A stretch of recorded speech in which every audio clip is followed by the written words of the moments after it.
College की दीवार गिरने से युवती की मौत। छात्र संघ नेताओं ने कॉलेज प्रबंधन को ठहराया जिम्मेदार। छात्रों ने प्राचार्य से की इस्तीफे की मांग को लेकर धरने पर बैठे छात्र।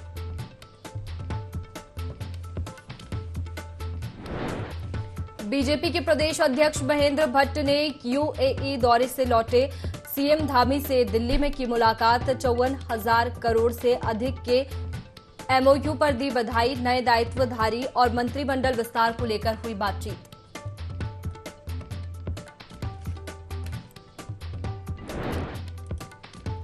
सभी विश्वविद्यालय राज्य हित में करेंगे शोध। कुलपतियों की बैठक में राज्यपाल ने दिए निर्देश। यूटीयू की ई लाइब्रेरी का भी किया शुभारंभ।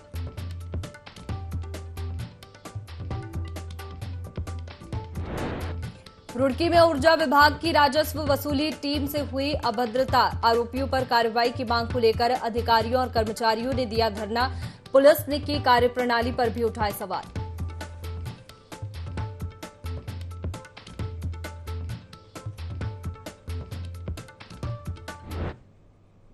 नमस्कार, आप देख रहे हैं देवभूमि लाइव। मैं हूं आपके साथ में वैष्णवी। बुलेटिन की शुरुआत खबरों के साथ। आगामी लोकसभा चुनाव में 5 सीटों पर जीत हासिल करने के लिए भाजपा ने कमर कस ली है। भाजपा की चुनाव की तैयारी का अंदाजा इस बात से लगाया जा सकता है कि भाजपा बूथ स्तर से महिला मोर्चा, युवा, ओबीसी मोर्चे से लेकर तमाम कार्यकर्ताओं, पदाधिकारियों को अलग अलग जिम्मेदारी सौंपेगी ताकि वोट बैंक बढ़े और भाजपा जीत की हैट्रिक लगाए। भाजपा प्रदेश प्रवक्ता विपिन केंथोला ने जीत का दावा करते हुए कहा कि एक बार फिर से भाजपा जीत की हैट्रिक लगाएगी। इस बार का जो चुनाव है वह 5 से 0 में रहने वाला है। भाजपा 5 सीटों पर जीत हासिल करेगी जबकि कांग्रेस 0 में समेटेगी।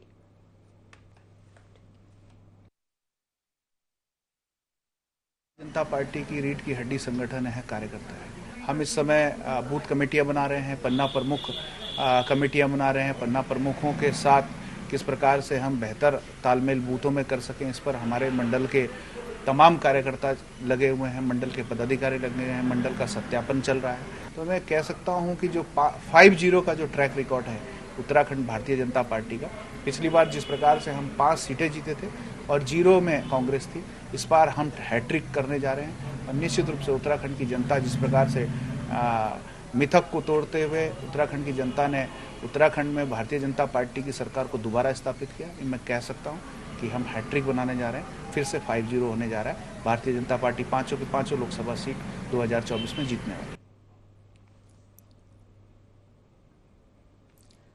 तो बीजेपी ने चुनाव की तैयारियां तेज कर दी है और बीजेपी ने प्रचंड जीत का दावा भी किया है। बता दें कि बीजेपी का कहना है कि इस बार बीजेपी जीत की हैट्रिक लगाएगी और 5-0 से जीतेगी। बीजेपी ने प्रचंड जीत का यह दावा किया। इस बार कांग्रेस 0 में सिमटेगी।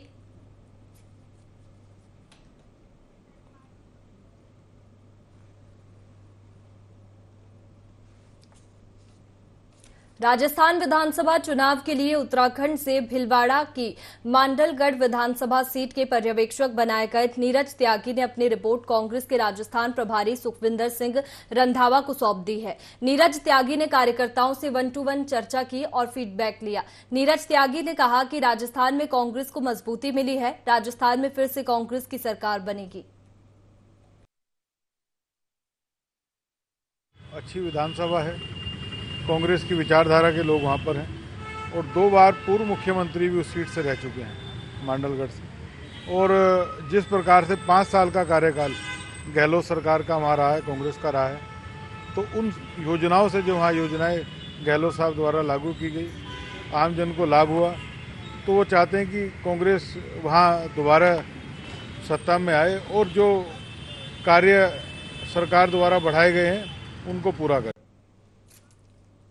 लोहाघाट में गोरखाली समाज ने मां दुर्गा की भव्य झांकी निकाली। कार्यक्रम में भाजपा प्रदेश कार्यकारिणी सदस्य सतीश पांडे मुख्य अतिथि रहे। साथ ही एसओ लोहाघाट मनीष खत्री विशिष्ट अतिथि रहे, जिन्होंने कार्यक्रम की शुरुआत दीप जलाकर की। कार्यक्रम में मां दुर्गा की भव्य झांकी के आगे छलिया नर्तकों ने प्रदर्शनी दी। साथ ही महिलाओं ने भव्य कलश यात्रा निकाली। यात्रा में जहां महिलाओं ने मां दुर्गा के जयकारे लगाए तो वहीं युवाओं ने दुर्गा माता के भजन गाए। कार्यक्रम में दुर्गा महोत्सव कमेटी के कार्यकारी अध्यक्ष शेखर गोरखा ने बताया कि प्रथम नवरात्र से गोरखा नगर में 10 दिवसीय दुर्गा महोत्सव का आयोजन किया जा रहा है।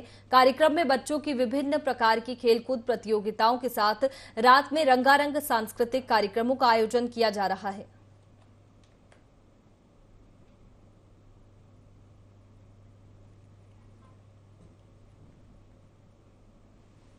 उत्तरकाशी के हर्षिल में 2 दिवसीय सेब महोत्सव की शुरुआत की गई। इस दौरान राज्य के कृषि मंत्री गणेश जोशी ने कहा कि हर्षिल क्षेत्र में उत्कृष्ट किस्म के सेब के उत्पादन को देखते हुए इसकी बेहतर ब्रांडिंग व मार्केटिंग पर राज्य सरकार विशेष ध्यान दे रही है। कृषि मंत्री ने हर्षिल क्षेत्र को फल पट्टी बनाए जाने की घोषणा करते हुए कहा कि इस इलाके में हार्टी टूरिज्म को विकसित करने के लिए सभी जरूरी कदम उठाए जाएंगे।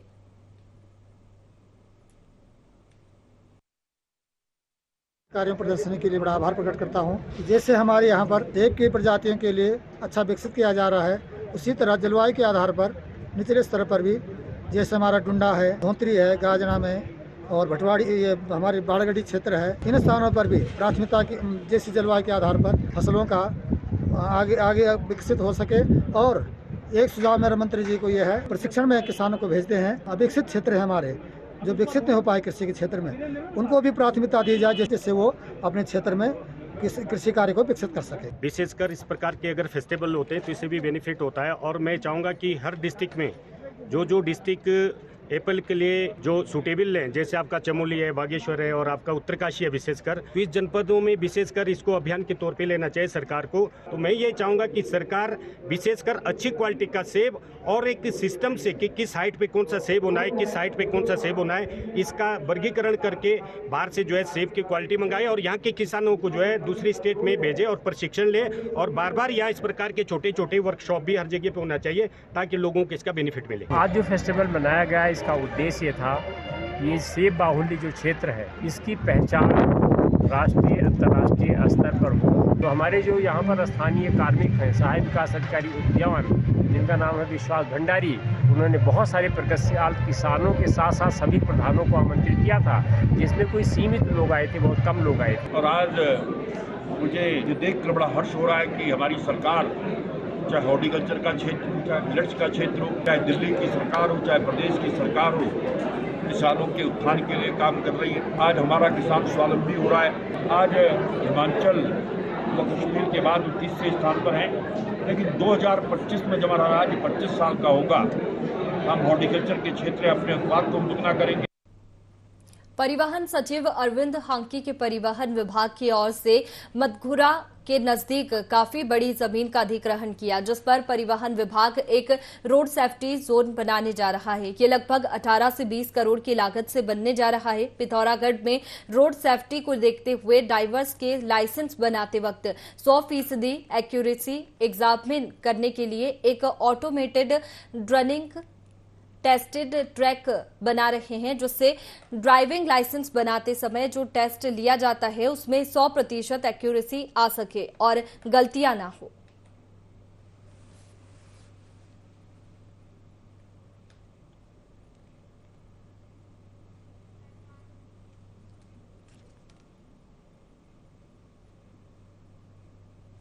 ऑपरेशन प्रहार के अंतर्गत सितारगंज कोतवाली पुलिस ने 15 घंटे में ट्रक चोरी का खुलासा किया है। पुलिस ने 2 चोरों को गिरफ्तार किया है, साथ ही चोरी का ट्रक भी बरामद किया है। वहीं एसपी सिटी मनोज कत्याल ने बताया कि ट्रक की चोरी की शिकायत दर्ज कराई गई थी। पुलिस ने सीसीटीवी कैमरे की मदद से आरोपियों को गिरफ्तार किया।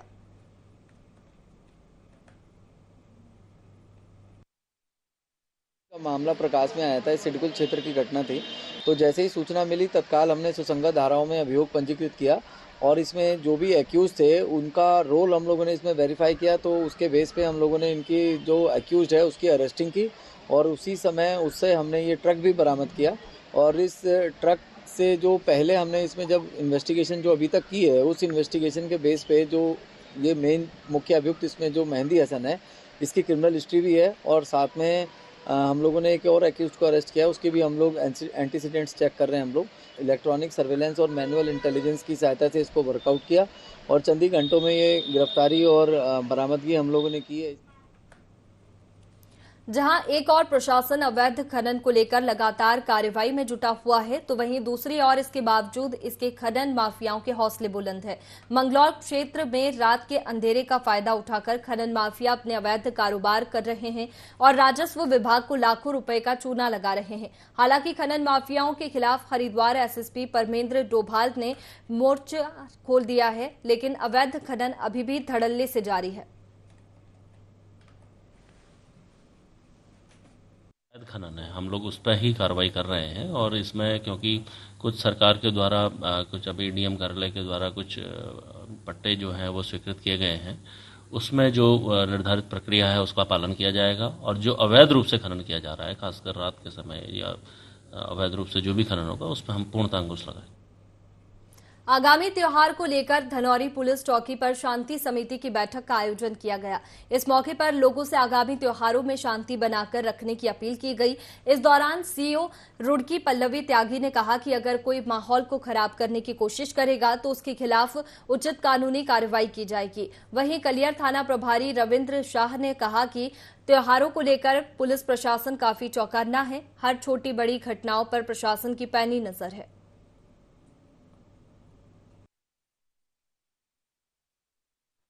आगामी त्योहारों के संबंध में है, पीस कमेटी की मीटिंग थी, प्लस इसमें जो है हमने नशे के संबंध में लोगों को जागरूक किया है और इसके अलावा लोगों से अपील करी है कि जो आने वाले त्योहार हैं आपस में सौहार्द बना के रखें और जो लोगों की समस्याएं थी वो भी सुनिए, तो उसके समाधान के लिए उनको बताया गया है कि जो भी उनकी समस्याएं हैं उनमें पुलिस उनको पूरा सहयोग करे। नशे के संबंध में हमने लोगों से भी अपील करी है। एक हमारा जिला लेवल पे अभियान चल रहा है जिसमें जो नशा करने वाले लोग हैं उनकी सूची बनाई जा रही है। तो हमने यहाँ हर क्षेत्र के लोग आए थे, तो सभी को ये अपील करी है कि अपने अपने क्षेत्र में जो नशे के आदी लोग हैं उनकी सूची थाना चौकी को उपलब्ध कराएं ताकि हम उनका जो है आगे काउंसलिंग और जो प्रक्रिया आगे होनी है वो कर सकें।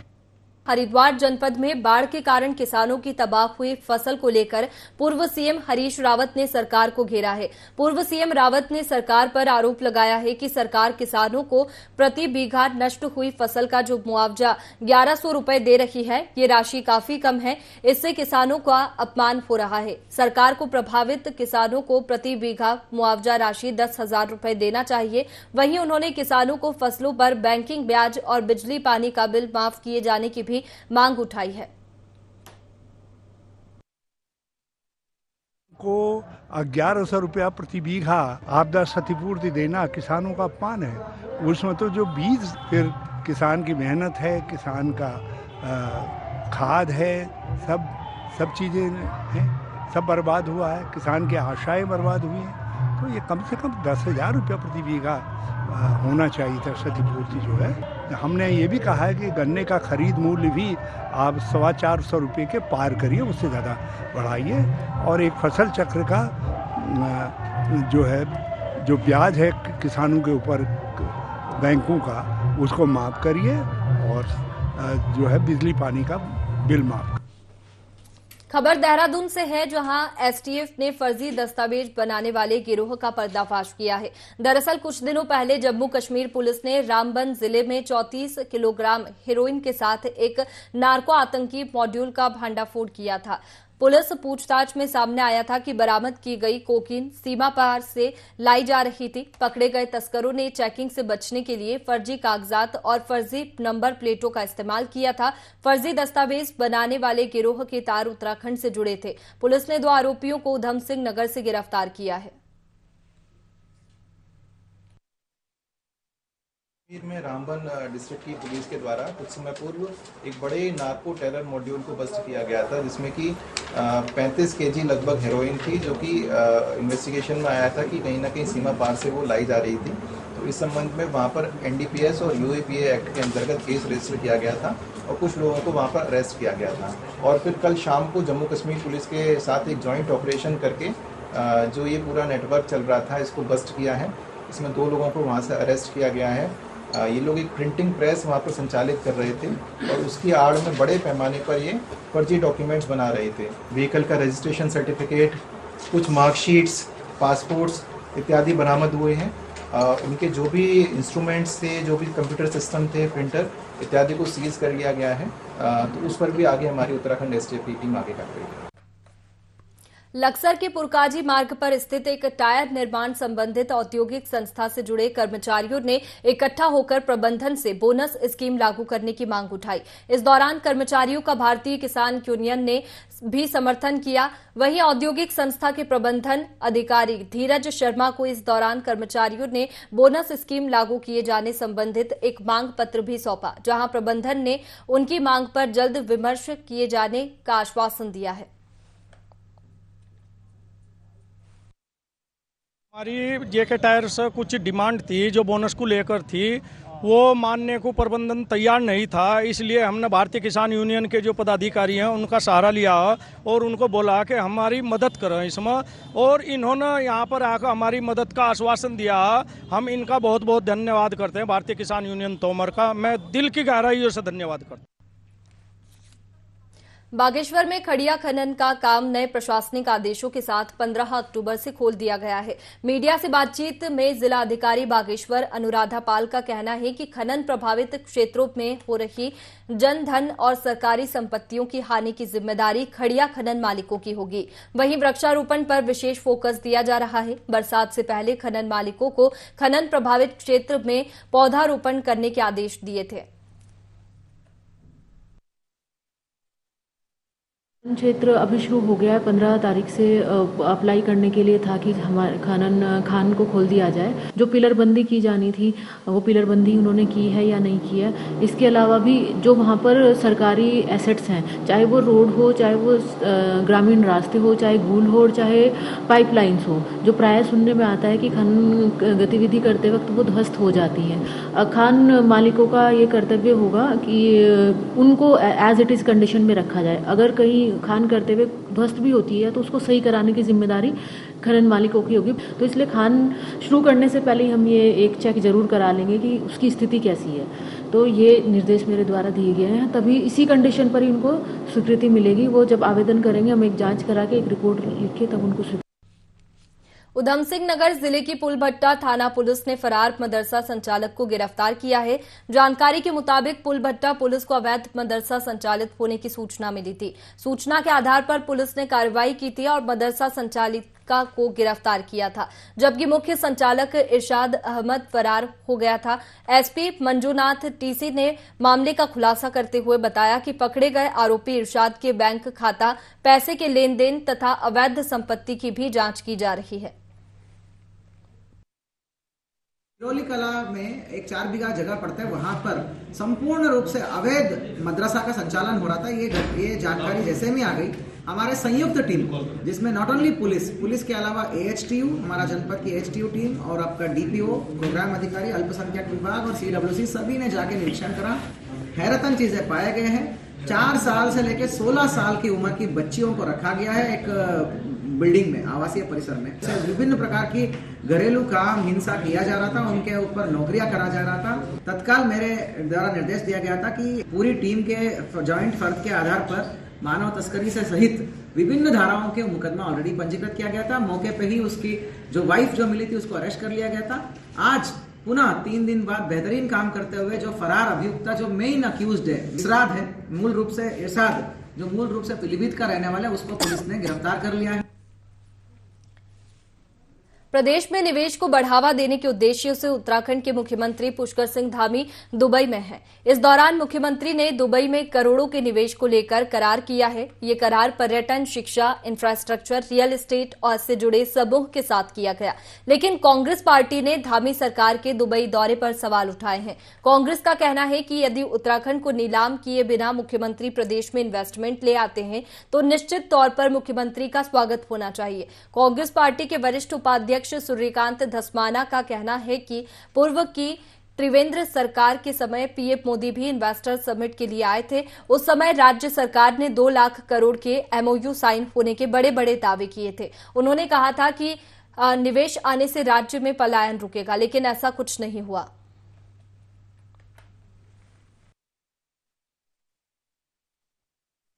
मुख्यमंत्री जी को धन्यवाद है। मुख्यमंत्री जी को हम उनका अभिनंदन करेंगे अगर वो वास्तविक तौर पर यहाँ पर निवेश ले आए, बिना उत्तराखंड को नीलाम किए, बिना उत्तराखंड को बेचे। अगर राज्य में कोई निवेश यहाँ पर करने आ रहा है उसका स्वागत है। अब वो धामी जी लाएं तो हमें क्या उसमें ऐतराज़ है, लेकिन भैया ये ठीक पार्लियामेंट के चुनाव से पहले त्रिवेंद्र सिंह रावत 2 लाख करोड़ रुपए का इन्वेस्टमेंट लेने के मैं ले आया हूँ, MOU कर लिए हैं, ऐसा ऐलान किया था। तो पहला सवाल तो ये है कि सरकार ये कहे कि 2 लाख करोड़ के जो, या तो हमें बताएं सफ़ेद अपना वाइट पेपर जारी करें कि भाई हमने ये करार किए थे, इतना इन्वेस्टमेंट आ गया, और अगर इन्वेस्टमेंट नहीं आया तो धामी जी कहें कि वो सारे हमने रद्दी की टोकरी में डाल दिए, अब असली MOU कर रहे हैं और ये इतने समय में ये निवेश आ जाएगा।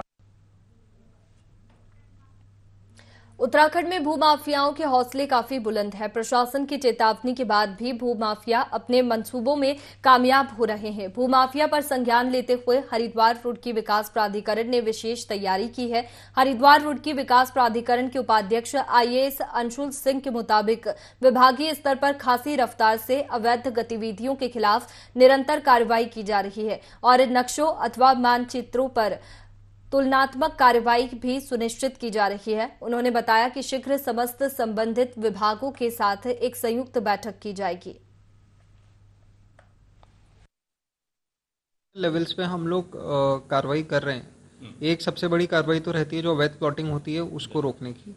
दूसरी रहती है ऑलरेडी जो नक्शे पास है, हम लोगों ने ऑलरेडी आर्किटेक्ट्स को इन्फॉर्म कर दिया है कि वो जो नक्शा जो उनके पास होते हैं उसका नक्शा नंबर, ओनर नेम और साइज ऑफ द प्लॉट, अगर लेआउट है तो उसकी डिटेल्स वो अपनी साइट पे लगाना चालू करें, क्योंकि अभी ये ऑर्डर पास हुए थोड़े दिन हुए हैं। इसको इम्प्लीमेंट कराने में थोड़ा टाइम लगेगा, लेकिन धीरे धीरे ये इम्प्लीमेंट हो जाएगा। साथ ही साथ अभी हम लोग एक मीटिंग भी करने वाले हैं सभी विभागों के साथ, जिसमें हम बताएंगे कि जो अवैध प्लॉटिंग होती है तो उसमें बिजली, पानी और इस टाइप के कनेक्शंस ना दिए जाएं जब तक HRDA से वो नक्शा अप्रूव ना हो। उसका रीज़न ये है क्योंकि ज़्यादातर ये जो प्लॉटिंग कराते हैं, एक तो आपको देखेंगे कि हमें रेवेन्यू की हानि तो होती है सरकार को, साथ में जो ये लोग खरीदते हैं उनको डिफरेंट टाइप ऑफ स्ट्रेसेस से गुजरना पड़ता है। ना सीवरेज के कनेक्शन रहते हैं, ना पानी की प्रॉपर फैसिलिटी रहती है। नेपाल सीमा को जोड़ने वाली किमतोली लोहाघाट मोटर मार्ग पर शिक्षकों ने श्रमदान कर सड़क पर बने गड्ढों को भरकर सिस्टम को आईना दिखाया। बता दें कि नेपाल सीमा को जोड़ने वाले किमतोली लोहाघाट मोटर मार्ग कई वर्षों से बदहाल स्थिति में है। देवीधार से किमतोली तक हर 10 मीटर पर सड़क पर गड्ढे बने हुए हैं, जिससे कई बार गंभीर हादसे भी हो चुके हैं। नालियां और स्क्रबर बंद पड़े हैं, जिसके चलते बरसात का पानी सड़क से बहते हुए लोगों के घरों में घुस जाता है। वहीं शिक्षकों ने श्रमदान कर प्रशासन से जल्द सड़क पर डामरीकरण करने की मांग उठाई है। इस दौरान शिक्षक डॉक्टर सुधाकर जोशी, प्रयाग बुरारी, सुशील जोशी समेत कई शिक्षक मौजूद रहे।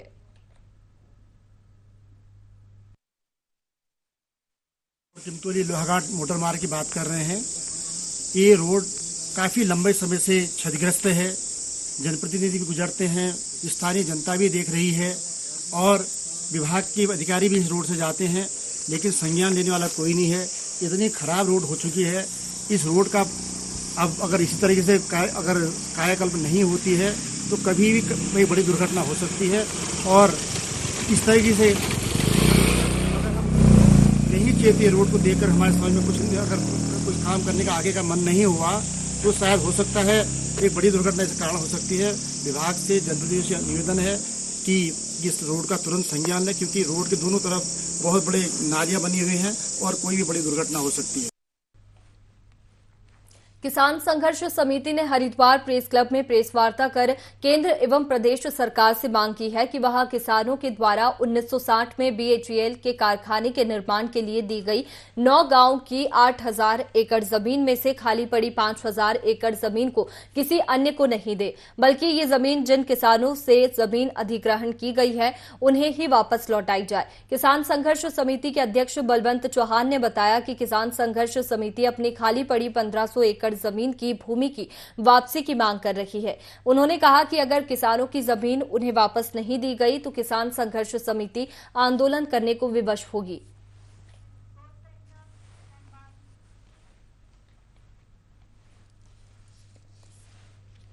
फिलहाल देवभूमि लाइव में इतना ही। खबरों का सिलसिला जारी रहेगा। बने रहिए IND 24 पर। नमस्कार।